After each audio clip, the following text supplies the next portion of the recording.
Hey, it's your guy Tyrrell back with the interviews. Chelsea are looking to get back in the top four, and Sarri and Jorginho are looking to be the key pieces to that challenge. Will Jorginho get the job done? Is he the right man for Chelsea in midfield? And who will play alongside him? Don't worry, here at the interviews, we've got you covered. So on this edition of the interviews, we're going to break down what Jorginho could bring to Chelsea.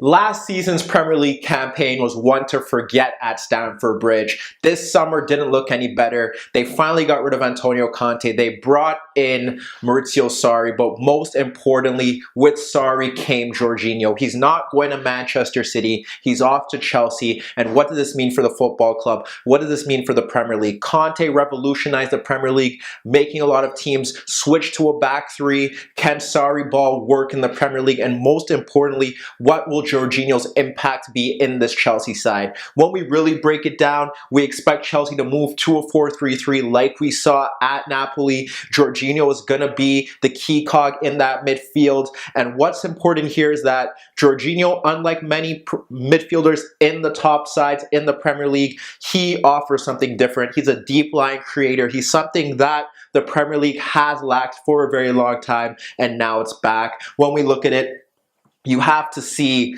what Jorginho brings to the side. When we look at how Napoli played, they pushed the fullbacks forward. They kept a pretty high line just near Jorginho. So if he was bypassed by, let's say, a striker or a midfielder getting the ball between the lines or beating him, they would have a center back step to him. And what it does here is that now you got the fullbacks going forward. You have the shuttlers pushing into the half spaces. And what does that create? Mostly 3v2s. And then it gives Jorginho all the space to deliver balls, ping them to one flank, ping them to the other, and that is what he's so good at, his ball retention. He gives Chelsea something different. It's not a destroyer in there, it's a deep line creator, and it frees up Eden Hazard, it frees up Cesc Fabregas, players who have been burdened with providing creativity for this Chelsea side. Now they have someone in Jorginho who can offer that. His short passing is remarkable. He could hit you with the 1-2s. He could hit you with one-touch passing. It's a great thing for Chelsea to have. And if he's a bit deeper, he could play those diagonals into the wide areas. He could play them into the half spaces. That is one of his trademarks, getting the ball, having it switched out wide, having it pulled back into him, and then having a runner running behind. That is what he's good at. You saw at Napoli, he tried to get Mertens in behind. He tried to get Callejon in behind. This could work for Chelsea for Alvaro Morata, who struggled for service throughout last season's campaign. He did have some high-profile misses, but now he has someone in there who could really break him behind. He could get balls quickly into Willian, who could go 1v1. This could even work for Pedro Rodriguez in the sense where he was more of an outcast last season, but his game is all about running in behind. And if they could use possibly him in a central role or from the right cutting in, that could work out. And for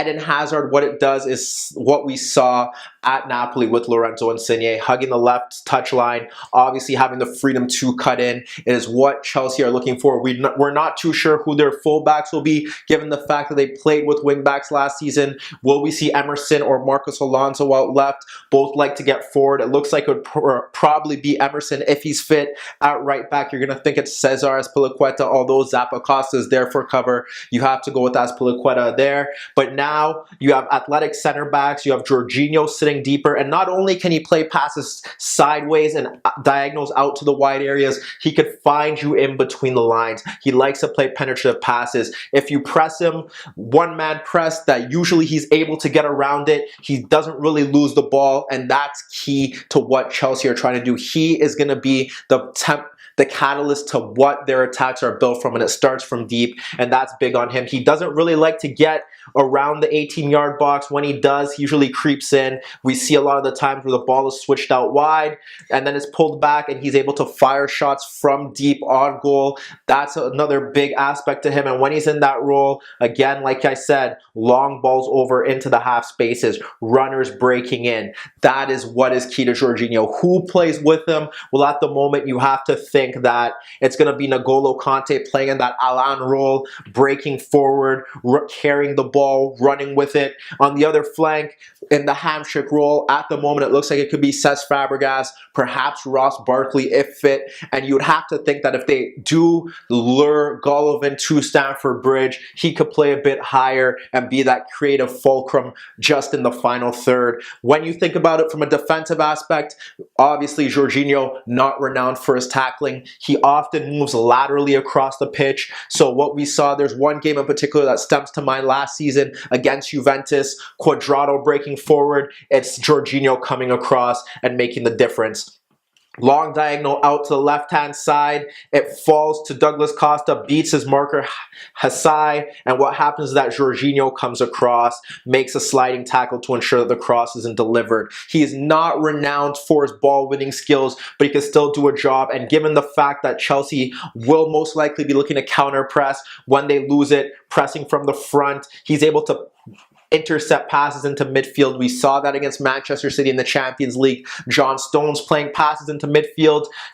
He cuts it off. Gundogan trying to get on the ball. He steps in front of Gundogan. His tactical awareness, his tactical intelligence, his discipline in that middle of the park is very key, and that's what helps him do his job well. The one flaw that you could say about Jorginho is the fact that he often stays in the middle of the pitch, where we've seen players in the past kind of move out wide into the half spaces like we see Luka Modric do, like we used to see Bastian Schweinsteiger do. He kind of often sits centrally, and that could help other teams man mark him out of the game. We saw that last season with Roma. As the game wore on, when they lost 4-2, we saw all midfielders take a role. Nainggolan, Strootman, De Rossi step to him when required. We saw against Juventus, Matuidi fluster him and press him. Pjanic step in. Dybala. It takes a joint effort to get Jorginho out of the game because he's such a great passer, but that is how teams are going to have to limit his influence. They're going to have to take turns. If they can get one player to man mark him,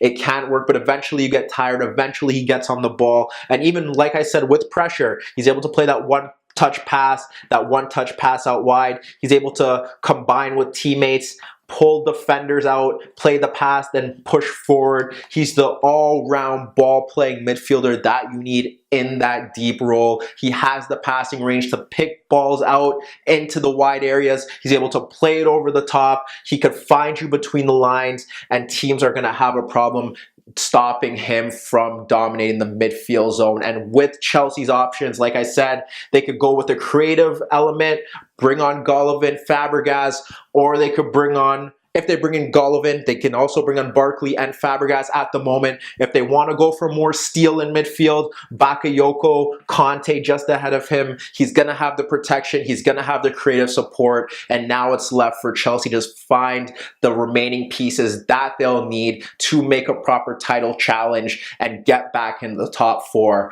But let me know what you guys think. Is Jorginho the right man for the job? Did he make the right decision to go to Chelsea? And where will Chelsea finish if Jorginho is dictating the tempo of the pace in midfield? Meet me in the comments below. Don't forget I upload videos every day, and don't forget to subscribe to my channel. And that was your daily dose of the interviews.